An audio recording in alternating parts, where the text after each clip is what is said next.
Damn, it's been a long time, hasn't it? Anyway, we all have that one partner or friend, or as some call it, the player 2. They can be either dumb or smart. A good example of this is Tails, the smart friend of Sonic, and Patrick Starr, the dumb friend of Spongebob. I'm TJ Man, and it's my job to analyze both characters to see who would win a cartoon clash. Oh, but first I need to get some crap out of the way. First of all, I am only using game Tails, so no Archie Tails or any of that. And to make it more fair, I won't be including Super Tails. And for Patrick, I am using the games and the cartoon, but I won't be using Mr. Super Awesomeness, mostly because he doesn't have sprites. Got it? Good. Patrick Starr, the starfish from Bikini Bottom and the best friend of Spongebob. He hasn't really done much to make a backstory about him because he's done nothing. He even got an award for doing nothing. If that was an actual award, I'd definitely get it considering how long it's taken to get this episode out. Anyway, since Patrick is a cartoon character and he has Toon Force, you gotta expect that he's pretty darn strong. Some of these feats of strength include karate chopping buildings, steamboats, and the bargain mart into pieces. He also can harm SpongeBob, who survived a nuclear bomb that destroyed Bikini Bottom. TJ Man, you idiot! I didn't outlaw you stupid poopy butt face! Stop right there! I can hear all of you high and mighty versus debaters pounding your keyboards ready to debunk this episode. But please let me explain. The footage used to demonstrate the explosion was way bigger than Bikini Bottom considering how big it was in the ocean. The fact they're at the bottom of the ocean and it reached the surface shows it was much bigger than Bikini Bottom. There's also the fact the same type of nuclear explosion was the same as the one in Bikini Atoll, and the capacity of that explosion was town level, so that means this one is too. It even says on the wiki page that the explosion used was the same as Bikini Atoll, so I'm not making this up. Even though I gave that amazing explanation, I could still hear you guys trying to type on your keyboards. And you're about to say this. But TJ Man, that's still an outlier because it only happened once. Nothing ever happened in the series ever again like that, ever. Haha, that is still incorrect, my friend, because Plankton survived a very similar explosion from nuclear fission which used the same footage as the other explosion, so ha! Now let's talk about his durability. Just like a real starfish, he can recover from losing limbs, and can somehow come back from being disintegrated or from being a puddle. However, if he is outside the water for too long, he'll dry up and die. The times where he was dust, he was in the water, but when he was outside water and under a lamp, he was outside water, so that may be why he can recover from being disintegrated when he's in the water. Anyway, he can also take being beaten up by Sandy and other characters. His durability should also scale to SpongeBob, who as I said survived the town explosion. Now on to speed. Since I've included the video games, Patrick has dodged lasers and has reacted to electricity on occasion. So clearly he's pretty fast. Now before you get ready to type again, I actually think the sun feat is an outlier, do not worry. Okay, now for intelligence. He's a freaking idiot. He couldn't even open a jar without a bunch of help, and he thinks mayonnaise is an instrument. Sure, he may have a few good ideas once in a while, but he isn't that smart. As for abilities, he can do spins, body slams, and cartwheels to attack. He also can control ice cream in his Mr. Super Awesomeness form.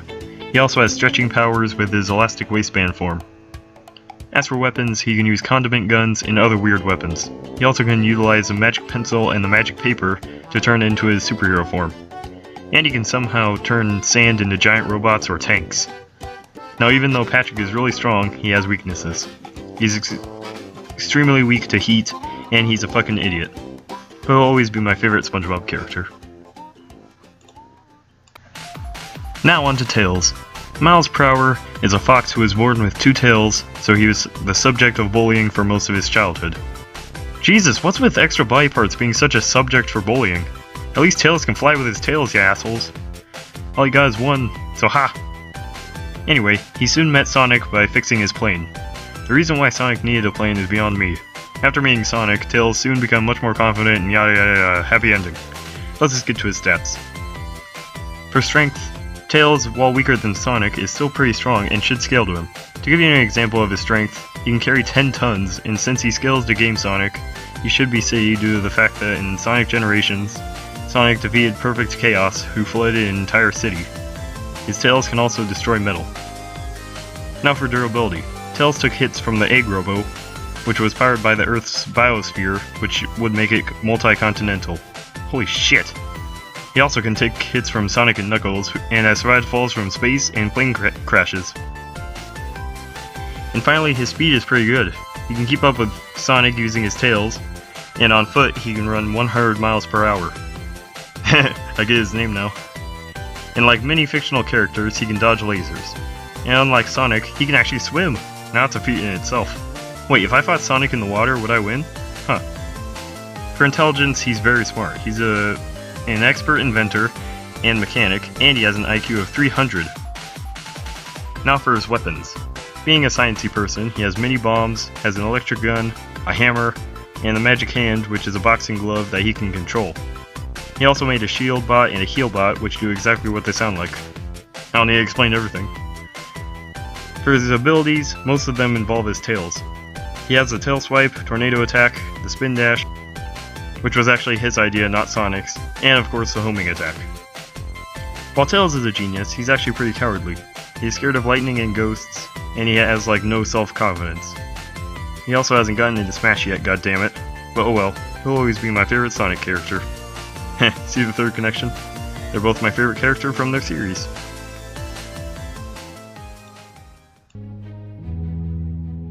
Alright, the combatants have been analyzed. It's time for a cartoon clash.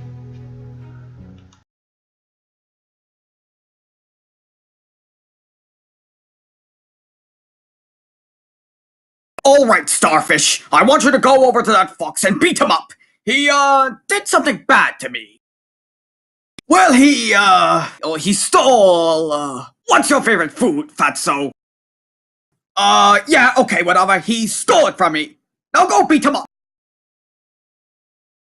And here I thought Scratch and Grounder were incompetent, but no matter, this is going perfectly. Sonic is gonna be crushed when he finds Tails beaten up. Ha ha ha ha ha!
God damn it. No joke, every fight so far is my preferred character losing. I love both characters, but come on, Patrick is in a league of his own. Guess I have to explain now. While Patrick had many weapons and abilities to throw Tails off guard, Tails was just more powerful and way smarter. Patrick may at best have town level striking strength, however Tails scales to game Sonic, who has city level attacks, so sadly Tails takes strength by a small margin. Durability will have to go to Tails as well. While again Patrick scales to Spongebob's durability, Tails scales to Sonic's, who took hits from someone who had the power of Earth's biosphere. I'd love to see someone from Spongebob with that kind of power, let alone anyone surviving it. Speed is surprisingly close. Both can dodge lasers with ease, however Patrick seems to run out of energy pretty fast while Tails has greater stamina. So their speed may be a little even, but Tails has the greater stamina. Also, this goes without saying, Tails is smarter than Patrick. Now this wasn't at all a complete stomp. Patrick had access to a magic pencil which if given the chance he could completely erase Tails. he could also regenerate from most of what Tails had. Patrick also was really unpredictable with his weapons, and he may have even had the better arsenal compared to Tails since a lot of his gadgets could be broken. And before you say that Patrick's regeneration would make him win, you gotta remember he's up against someone who is stronger, more durable, and much smarter than him. It's not a very good combination. This fight had a pretty clear-cut winner. It looks like Tails was the star of this battle. The winner is Tails.